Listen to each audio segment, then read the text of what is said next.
Morning, friends. It is liberating to know that our Father sees us according to our individual gifting, as we read in Romans 12, verse 6. Having then gifts differing according to the grace that is given to us, let us use them. Please pray with me. Father, today I thank you that you have given gifts according to your grace, not according to human standards.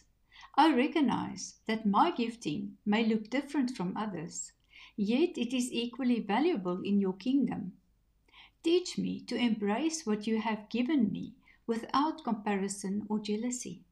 Help me to grow in maturity and faithfulness as I use my gifts to build others up. I choose to honor the diversity of gifts within the body of Christ and to walk confidently in my own calling.